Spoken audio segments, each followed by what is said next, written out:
आजच सबस्क्राईब करा आणि आपल्या आवडत्या मालिकांचा आनंद लुटा। वा वा वा वा जावई बापू आज आम्हाला वय विसरायला लावलं बा तुम्ही आज एकदम तरण्यासारखे जेवलो आणि तरण्यासारखे खेळलो। लय वर्षात असा दिवस आला नव्हता बा। दादा आहेच भारी, त्याच्या डोक्यात कधी काय येईल ना काहीच सांगता येत नाही। खरंच। बरं ऐका, मला अजून एक आनंदाची बातमी सांगायची आहे। अरे वा, आपली तेजू पोटशी राहिली की नाही, त्याला उद्या 3 महिने पूर्ण होत्यात। 3 महिने झालं? मालक, तिच्या चोरोटीचा कार्यक्रम करायला पाहिजे आपल्याला। झालं का? आनंद साजरा करायची अजून एक संधी चालून आली।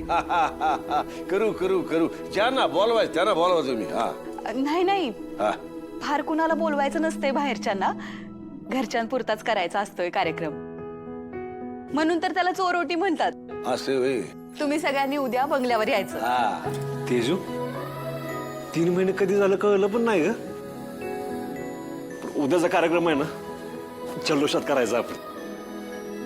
जे काय लागल त्यात कसूर ठेवायची नाही। जावई बापू आम्ही निघतो। येत येत अरे सुखीरा सुखीरा, बाकीचे येतील निवांत, आम्ही निघतो पुढे। चला चिरंजीव, चला चला।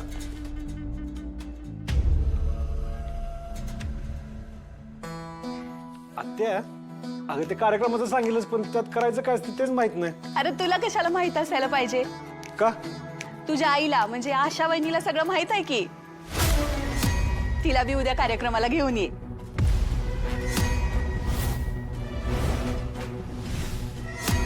तुझं काय काम आहे तिथं? हे बघ, त्याचा काही संबंध नाही तेजूशी। एवढे दिवस नव्हती तर आपल्या घरात काही शुभकार्य झाले नाहीत का? सूर्या, अरे शुभकार्य झालं की, पण ती नव्हती ना त्यावेळेला। आता ती हाय। सूर्या, अरे तिचा संबंध नाही असं कसं म्हणू शकतोस रे तू? अरे आई आहे ती, आईला डावलून कसं चालेल? तिचा मान तिला मिळायला पाहिजे का नको सांग बरं? हे बघ आत्या, मला नाही असं वाटत। ज्या बाईमुळे आम्हाला आयुष्यभर अपमान सहन करावा लागला, तिच्या मनाचा विचार का करू मी? अरे असं का बोलतोयस? रक्ताची नाती अशी तोडता येतात वय? बरं, एकीकडं तू आशा वहिनी बरोबरचं नातं नाकारतोयस आणि दुसरीकडं तू आपल्या घरात तिची राहण्याची व्यवस्था केली आहेस, तिच्या खाण्यापिण्याची व्यवस्था केली आहेस। मला सांग, तुझ्या मनात जर तिच्याबद्दल एवढाच राग आहे तर हे सगळं का करतोयस तू तिच्यासाठी?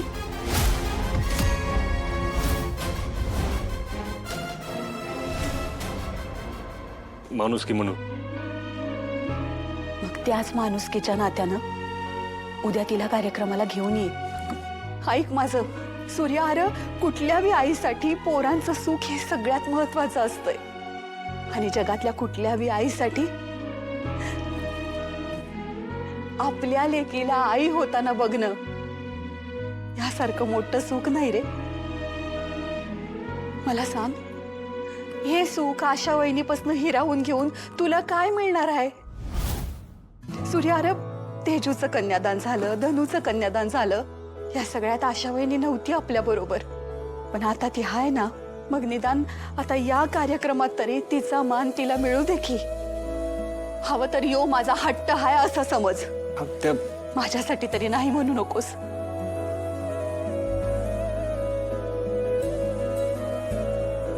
ठीक आहे, येतो घेऊन।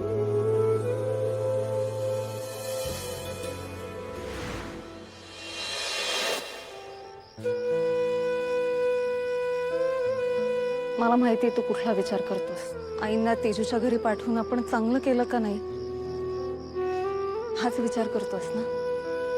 सूर्या, अरे ह्यात एवढा विचार करण्यासारखं काहीच नाहीये। एका आईला आपल्या मुलीच्या चोरोटीच्या कार्यक्रमाला जायला परवानगी देणं यात काहीच चुकीचं नाहीये। सूर्या, तुझं मन ना फार मोठं आहे, म्हणून तर तू इतरांपेक्षा वेगळा आहेस। तुझ्या मनातली अडीनं चांगलं काम करण्यापासून तुला कधीच थांबवू शकत नाही आणि हीच तुझी जमेची बाजू मला प्रचंड आवडते। तू रागवतोस पण लवकर माफी करतोस. तुला जर एखादी गोष्ट पटली नसेल ना तर समोरचा केवळ आपला माणूस आहे असं म्हणून ती गोष्ट पटवूनही घेतोस.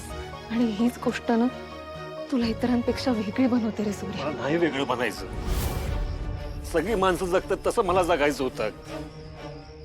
मला आईचं प्रेम पाहिजे होतं. एवढी साधी इच्छा पण पूर्ण नाही झाली त्या बाईमुळे. तिला कधीच नाही माफ करणार. हे असं ठरवून काहीच होत नसतं सूर्या. जे काही होईल त्याप्रमाणे जर वागलास ना तर हाती नक्कीच काहीतरी चांगलं येईल.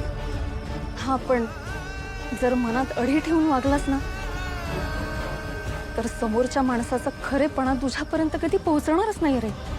माझी ना खात्री आहे तो क्षण नक्कीच येईल ज्या दिवशी तुला काळाच्या वाईट आठवणीत हरवलेली तुझी आई सापडेल.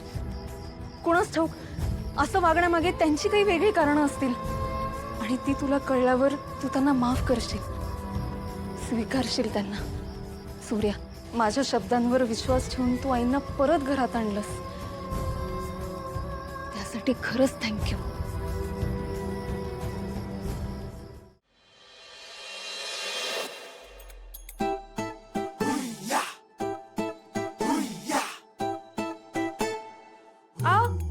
काय चाललंय तुमचं? तेजोकाकडे नाही जायचंय वय? असं कर की तू एकटे जाऊन ये. काय? आणि तिकडे कोणी विचारलं तर काय सांगू त्यांना? आपल्याला जोडीनं बोलवलंय. तुम्ही जास्त नाटकी करत बसू नका. कपडे घाला आणि लगेच तयार व्हा.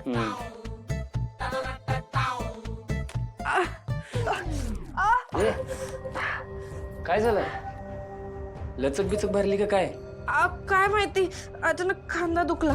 बघा ना आज ही घाट बांधायलाच येईना झाली. काय तू पण एवढीची गोष्ट तुला जमत नाहीये. जर केस घे बाजूला, मी देतो बांधून. अगं केस पुढे घे लवकर. एवढी सोपी गोष्ट पण जमत नाही तुला. हे बघ, हे असे गाठ मारले आणि हे असे गाठ मारले. हे बघ झालं.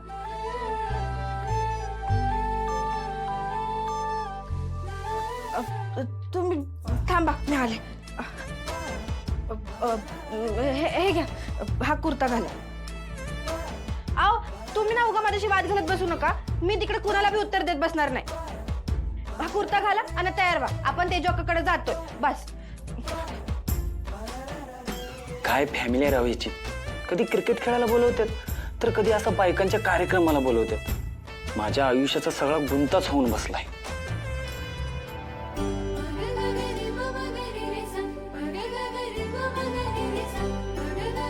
तेजू, अगं केवढं तेज आलंय तुझ्या चेहऱ्यावर.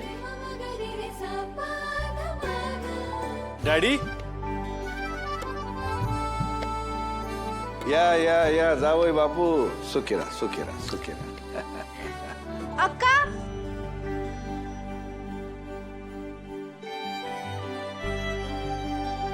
तुम्ही सगळे आलात. आता कसं कार्यक्रम असल्यासारखं वाटतंय बा.